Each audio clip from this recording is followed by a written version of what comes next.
социалдык абалдарга баа берилип, анда ошондо токтолуп кеттик. Биздин азыркы өкмөтүбүздүн кылып аткан иштери Кыргыздын өнүгүүсүнө алып келбей эле, Кыргызды артка тартып тургандыгына ошерден баарыбыз кепил болдук.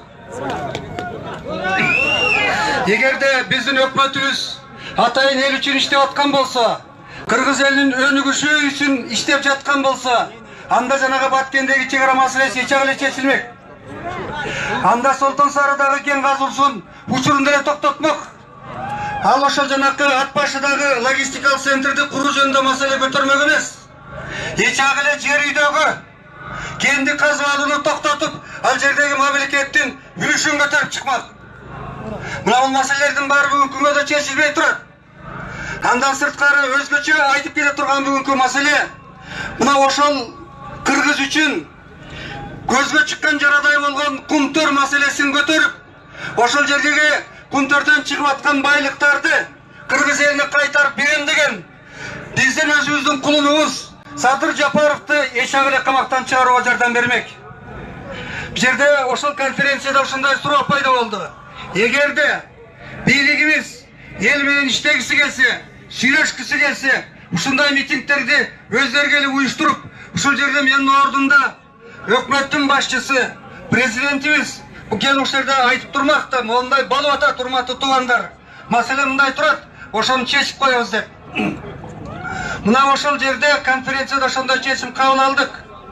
Биз бул жерде жеке Садыр эмес, жалпы Кыргызстандын тагдырын чече турган конституциялык реформаны өткөрүшүбүз керек.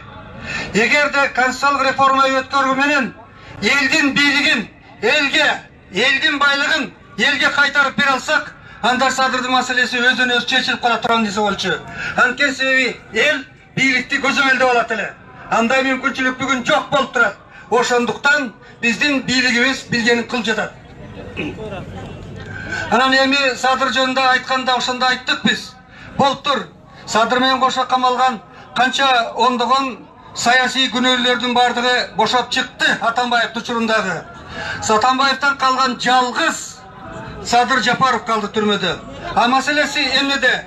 Эгерде чындап эле бийлигибиз эл менен сүйлөшкүсү келсе, эсептешкиси келсе, анда эмне үчүн баарына берген мунапысты Садыр Жапаровго колдонбойт? Кеп ушунда турат. Эмне үчүн президент Садыр Жапаров өз сурап аткан райымды берип койбойт? Биз андан башка нерсе талап кылган жокпуз. Анан экинчи чоң талабыбыз болуп атат, бул ошол конституциялык реформаны жасоону. Бүгүн жасабасак, эртең кеч болуп калат. Үчүнчүсү мына ушулардын баарын жасабай аткарбай аткан азыркы өкмөтүбүз кетсин деп биз президентибиз Сооронбай Шариповичке сунуш киргиздик. Аны кетирип, анын ордуна техникалык өкмөттү киргизбесе, биз мындан кийинки боло турган шайлоо мындан да оор нерселерди алып келе турган болуп турат Кыргызстанга. Биздин келечек ушул жерде каралып турат. Ошондуктан бардыгыңыздарды, урматтуу туугандар, ынтымакка чакырам, сабырдуулукка чакырам. Дагы бир жолу ушул жерде жалпы митингдин атынан биз президенттен салап калалы. Садыр Жапаровду мыйзамдын негизинде мунапысты райым берүүнү колдонуу менен өзү чечип беришsin. Садыр Жапаровка! Садыр Жапаровка! Садыр Жапаровка! Урматтуу ак журт, жыйынга келген эр азаматтар, патриоттор, биз мыйзамдуулукту, ынтымакты, биримдикти сактайлы, урматтуу туугандар. Тигинтели, миңтели деген чакырыктар калгандай эле. Урматтуу туугандар, бизге биримдик гана керек, бизге тынчтык гана керек. Баарынан бийик ушуну коебуздар, урматтуу туугандар. Чагымчылдык сөздөргө жол жок. Садыр Жапаровка! Садыр Жапаровка! Садыр Жапаровка! Рахмат. Урматтуу мекендештер, биздин Кыргыздын дагы бир чыган кызы Венера Касымова, жаш саясатчылардын атынан. Саламатсыздарбы, Кыргызымдын жигиттери, Манастын урпактары. Бүгүнкү кайдыгер эмес болуп келгениңиздерге чексиз шүгүр. Баарыбыз акыйкат үчүн келдик. Бир Жапаров үчүн келдим деп мен айта албайм. Мен акыйкат үчүн келдим. Бирок акыйкат через Жапаров калды да. Эгерде акыйкат ордогон болсо, Жапаров өзү эле акталып чыгат. Сапарали чек ара боюнча камалып турат. Өзүңүздөр көрүп мына алдындагы камалып турат. Бул да кыргыздын жигити. Садыр Жапаровтан калбайт. Ошон үчүн Садыр Жапаровго дагы, Сапаралиге дагы биз боштондук кылып беришин сураналы. Садыр Жапаровго боштондук, Сапаралиге боштондук. Биз билбеген дагы канчалаган кыргыздын жигиттери акыйкатты издеп камалып жатат. Азыр соттолуп жатат. Кызым болуп дагы кармалып жатат. Биз билбеген. Ошол балдарга дагы акыйкат орносун дейли. Дагы айтар нерсем, өзүбүздүн мына Кыргызстандын системасын көрүп отурасыздар. Келген президентти иштетпей, элге дагы угуздурбай, ортодогу 120 аты булгангандар бар жок нерсени кылып отурат. 2005-жылы да, 2010-жылы да ушулар аткарган бүт нерсени. Бирок ошол мезгилдеги президенттер өзүнүн укугун, өзүнүн ишин аткара албай кетти. Азыр эл президент менен, урматтуу президент Сооронбай Шарипович, эл сизди угуп, сизге келди.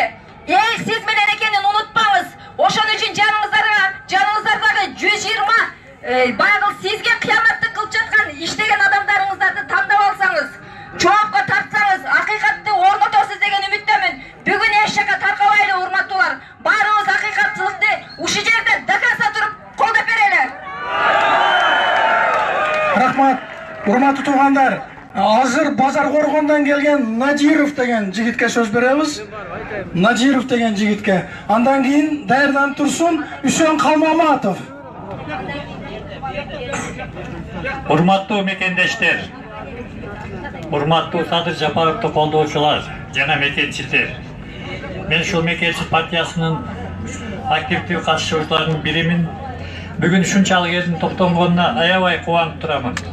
Мен өткөндө Горький площадында да айттым элем.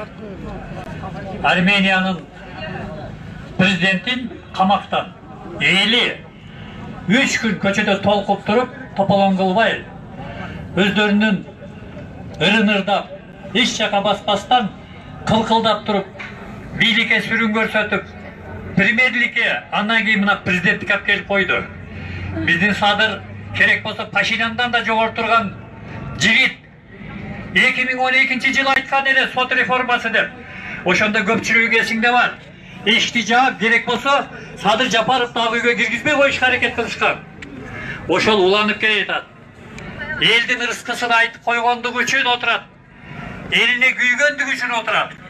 Садыр Жапаровдун тарткан азабы, мындай алып караганда мусулманчылыкта пайгамбарларга берилген азап болду. Эч ким баласынан айрылбасын. Ата-эне өлмөк мурас. Бирок ошо баласын кокустук деди. Ошол айдоочуну кечти. Доом жок деп. Мага кызык. Ошо бала ушул жерде экен. Исламда айтат. Адамга жакшылык кыл. Аны Алладан тиле деп. Буда каласа.